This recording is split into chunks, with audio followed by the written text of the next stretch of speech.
As Billy mentioned earlier, one of my favorite parts of the evening is the Keeper of the Hope Award presentation. It's an important part of our gala. The Suzanne Donahue Keeper of the Hope Award, named in loving memory of Suzanne Donahue, a young woman who died from melanoma in 2012 at age 40. Suzanne was gracious and giving. She reminded all of us about the power of giving back, no matter what your circumstance. Each year, Impact Melanoma's board presents the Keeper of the Hope Award to a member of our Impact community whose generosity, vision, and commitment to the organization over time is unwavering. I would now like to introduce Kathy and David Donahue, Suzanne's parents, to present tonight's award. Good evening to all of you viewers tonight. Melanoma has been our most disliked word since our Suzanne first encountered it. Now we realize that COVID has been added to that awful list for many of us. We can't imagine what it's like for those dealing with this dreaded melanoma during these stressful times that require so many safety protocols which separate patients from their supporters and limit how we share the message of skin and sun safety. Now more than ever, the mission of Impact Melanoma is critical, helping those that are affected, getting information out to key populations on how to detect melanoma and thereby avoid more individuals becoming a melanoma statistic. It continually amazes us how the dedicated team at Impact, led by our energetic Deb Gerard, have jumped through more and more hoops to bring their countrywide message of sun and skin safety to so many. Congratulations to you for your tireless work that is appreciated by all of us. Deb has said that the energy of wonderful individuals like Dan and Missy Abbott have helped fuel the team's resolve to continually ramp up the expectations and goals of Impact Melanoma's mission. Dan first heard that awful melanoma word in his dermatologist office in 2017. Not long afterwards, Dan and Missy became involved with the Impact Marathon team. Missy has been instrumental in bringing sun safety awareness to the school district where she teaches. Both have jumped in to do whatever they can think of to support our organization. Dan's mother has even helped with their event cookie sales. The Abbott's enthusiasm for getting involved with these events that are critical to the success of Impact Melanoma is why they have been chosen for our Suzanne's Keeper of the Hope Award this evening. As Suzanne said in her 2011 letter, join me in ensuring that the messages about awareness, education, and early detection are widely and broadly communicated so that no one has to endure a late-stage diagnosis, and those of us dealing with such a diagnosis have the means to get the help we need to cope with it. Now, more than ever, our friends and families need that help. Thank you all who have traveled with us many years and the support you have given to Impact Melanoma to make the future brighter for so many. And especially tonight, we thank Dan and Missy for your role in the success of this organization. We are delighted to virtually award you this well-deserved acknowledgement of your outstanding support. Congratulations.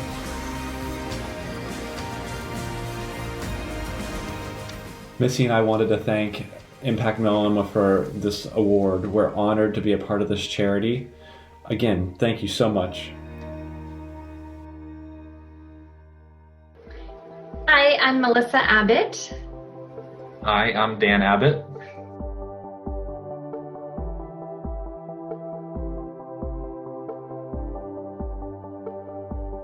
I'm a melanoma survivor, so I'm all about the earlier you can get screened or checked, the better, because survival rate at an early stage is a lot better than survival rate at a later stage. So for me, it's huge for people to understand the importance of sunscreen, self-skin checks, early skin detection, stuff like that. Go see your dermatologist. Mine was on my back, which unless you have a mirror, a lot of people don't see them. I was in the dermatologist's office for a regular skin check, and I had a mole on my stomach that was some concern. But I think it's important, obviously, a spouse, girlfriend, boyfriend, whatever, have them check for the areas that you can't see, because those are the ones that are surprising, and especially for men. I think the statistic says that the majority of men find theirs on their back. Yeah, I think too, from my perspective, to be honest, I didn't even go with him the day of the surgery. Like, to me, it was like, oh, it's just a mole getting removed. And literally, I remember telling a coworker, what did I do? I didn't go to my own husband's surgery. I should be there. This is a big thing. And it didn't sink in till the day of how severe this could turn into. So I think that's again where it can be so overlooked by many people.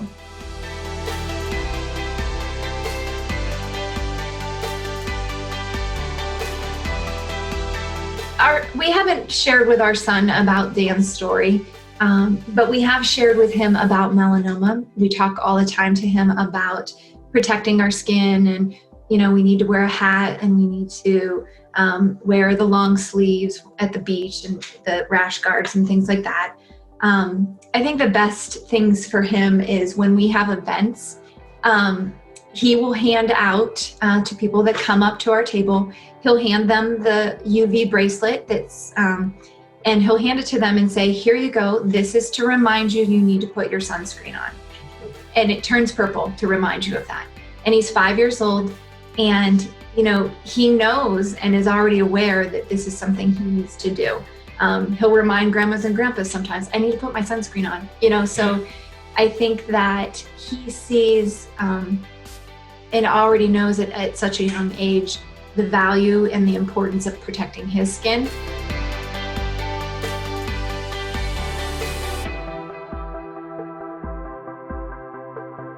So it's a family event. It's a family Christmas event every year. Since I can remember, we bake cookies every year at Christmas. And when I decided to commit to run Boston with Impact, I thought, well, maybe it would be fun to have a bake sale at Christmas. Since we're already making the cookies, we'll just make a few extra dozen. And that turned into way bigger. It ended up doubling what we normally do. So I think we made 190 dozen cookies that year. Yeah. And we sold an awful lot of cookies. This past year, we moved to actually a kitchen. It was a great family tradition before, and now to add in just another way to support melanoma has been a neat thing.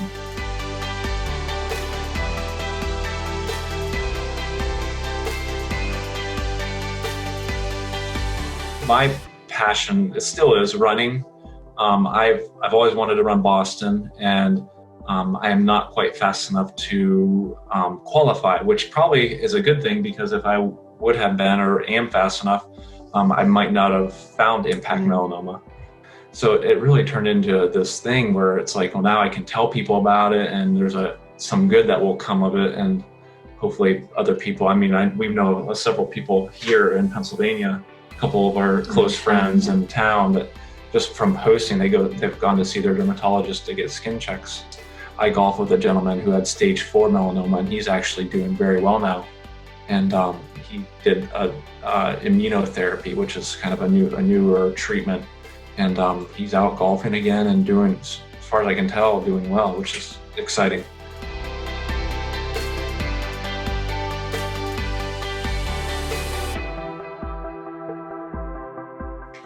I think so. I had a lady stop me on the side of the road when I was running, and never knew who she was. Just an older lady, and she just said, "Thank you for what you're doing."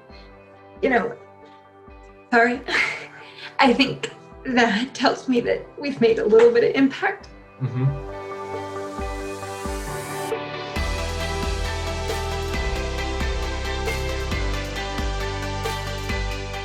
It's just a great honor, to be honest. To be recognized for bringing attention to something that to us has just impacted us. At first I think it was just something small. It impacted our lives and made us think about things, and now we can do the same thing for other people. It's just a blessing, and a great feeling to have, to know that we would be recognized in that way.